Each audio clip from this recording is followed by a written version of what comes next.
channel painting series YouTube channel එකට සාදරයෙන් පිළිගන්නවා. එතකොට මේ site එක තියෙන්නේ කුලියාපිටිය කඩහපොළ. ඉන්ටියාස් අයියා ශිපාක්කලගේ ගෙදර roof top එක තමයි waterproof කරලා දැන් අවසන්. එතකොට අපි Dr. Fixed Pidipin 2K තමයි මේ slab එකට waterproof කරලා සම්පූර්ණ. එතකොට අපේ Dr. Fixed මහත්තයා කෙනෙකුත් ඇවිල්ලා ඉන්නවා site එකේ. මහත්තයා වලට කියයි විස්තර ටික. ඔව්. ඉස්සරවම මගේ නම පුබුදු. මම Dr. Fixed කම්පැනියේ ටෙක්නිකල් ඔෆිස් විදිහට වැඩ කරනවා. එතකොට අපේ ශිහාන් තමා මේ නාරම්බල සයිට් එකේ වැඩ කරන්නේ. ඉස්සරම කියන්න ඕන අපි නිෂ්පාදනයක් කොහොමද තෝරගන්නේ? මොකද්ද waterproofing එකක් කියන්නේ? සාමාන්‍යයෙන් අපි දැන් මේ වගේ ඕපන් ඒරියා එකක්, ස්ලැබ් එකක් වෙන්න පුළුවන්, බැලකනියක්, කැනපියක් අපි ජලයෙන් ආරක්ෂා කරගන්න විදියක් තමයි මේ waterproofing එක තියෙන්නේ. එතකොට අපි මේකට භාවිතා කරන රසායනික ද්‍රව්‍ය, chemicals වර්ග තියෙනවා. එතකොට මේ එක ක්‍රමයක් තමයි cementitious waterproofing කියන්නේ. අපි ඉස්සරවම අපි හાર્ඩ්වෙයාර් එකකට හරි කොහාට හරි ගිහිල්ලා අපේ අවශ්‍යතාවය තමයි මේක ආරක්ෂා කරගන්න ජලයෙන්. එතකොට අපි කඩේට ගිහිල්ලා ඉස්සරවම ඉල්ලන්නේ මොකද්ද? waterproofing එකක්. එතකොට ඒක අපි තෝරගන්නකොට හරි නිෂ්පාදනයක් ඉස්සරවම තෝරගන්න ඕනේ. ඒකෙදි අපි ඉස්සරවම එක එක කරුණු සලකා බලනවා. නිෂ්පාදනයේ තියෙන ප්‍රමිතිය. ඒ කියන්නේ ඒක මොන තත්ත්ව සහතික යටතේද නිෂ්පාදනය කරලා තියෙන්නේ කියන්නේ.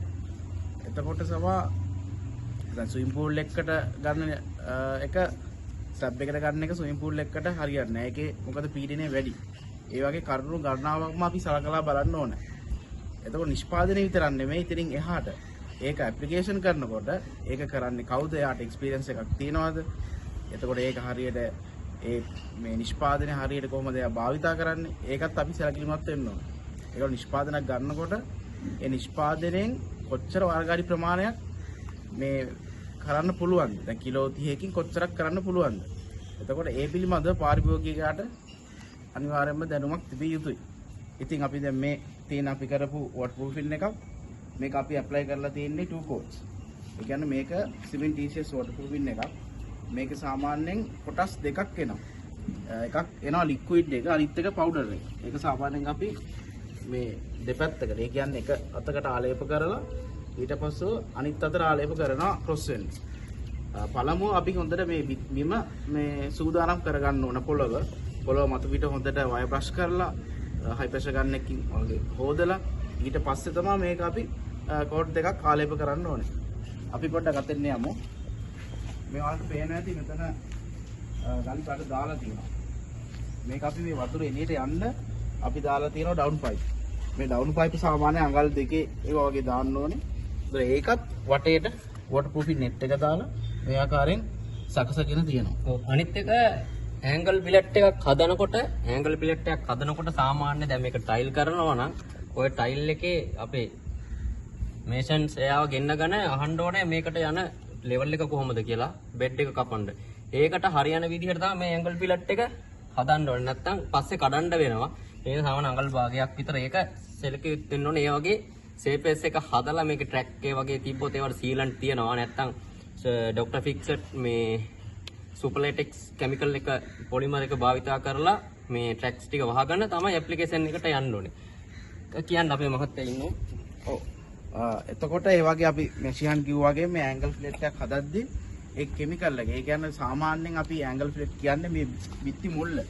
මේකේ අපි අංශ 90 නැති කර ගන්නවා. ඔයාලට පේන ඇති මේකේ මේ කර්ව් එකක් ඇවිල්ලා තියෙනවා.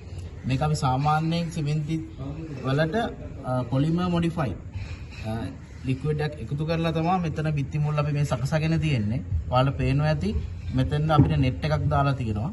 net එක සාමාන්‍යයෙන් අපි අඟල් 4ක් විතර වෝල් එකටත් අඟල් 4ක් ස්ලැබ් එකටත් අහු වෙන්න තමයි මේක දාලා තියෙන්නේ. එතකොට net එක මෙතන ගානට මේ කර්ව් එක හදලා තියෙනවා. මේක තමයි ඇන්ගල් ෆිලට් එක කියන්නේ. ඇන්ගල් ෆිලට් එක තමයි ප්‍රධානම මෙතන. මොකද මේ බිත්ති මුල්ලේ ප්‍රසාරණය වැඩි. මෙතනින් වතුර ලීකේජ් වෙන්න තියෙන අවස්ථා වැඩි. ඒ හින්දා අපි ඒක සක්සගෙන තියෙනවා. ඔයාලට පේනවා ඇති දැන් මෙතන මේ සම්පූර්ණයෙන්ම වර්ගඩි 1400ක ප්‍රමාණයක් අපි ඒ විදිහට තමයි waterproof කරලා තියෙන්නේ. ඉතින් ඔයාලා අනිවාර්යෙන්ම waterproof එක කරද්දී සැලකිලිමත් වෙන්න ඕනේ. මොකද්ද නිෂ්පාදනය? ඒ නිෂ්පාදනය කොහොමද අපි පරිභෝජනය කරන්නේ? කොහොමද ඒක ඇප්ලයි කරන්නේ? සහ ඒක ඇප්ලයි කරන එක්කනාගේ කොහොමද යාට එක්ස්පීරියන්ස් එකක් තියනවද? එයාගේ දැනුම කොහොමද ඒ පිළිබඳව? මේක හැමෝටම කරන්න බෑ. මේක අනිවාර්යයෙන්ම එක්ස්පීරියන්ස් එකක් තියෙන කෙනෙක් මේකට සහභාගී කරගන්න ඕනේ. ඒ වගේම තමයි හොඳ නිෂ්පාදනයක් වෙන්න ඕනේ. එතකොට අනිවාර්යෙන් තව එකක් තියෙනවා. දැන් මේක ඇප්ලයි කරනකොට ගොඩාක් අවුවේ ඇප්ලයි කරන්න එපා. එක්කෝ උදේම පටන් ගන්න. පටන් ගලා ටිකක් කරලා ඒක තුනම ස්ටොප් කරලා ඊට පස්සේ ඇප්ලිකේෂන් එකක් පටන් ගන්න 3න් 4න් 5න් පස්සේ රෑ වෙනකන් ගන්න පුළුවන්. නැත්නම් වෙන්නේ මේක රස්නේ හීට් එකත් එක්ක ඇප්ලිකේෂන් කරොත් එහෙම ඇලිලා එන්න පුළුවන් හැකියාව ගොඩක් වැඩි. ඒකත් සෙලිකෙත් වෙන්න ඕනේ මේ වැඩපිළිවෙල. හරි එහෙනම් ගොඩක් ස්තුතියි අපිත් එක්ක සහභාගී වුණාට මේ ඩිස්කෂන් එකට. ඔයාලත් එක්ක අපි දැනුම හුවමාරු කරගන්න මේ වෙලාවෙම අපි නිරන්තරවම රැඳිලා සිටිනවා.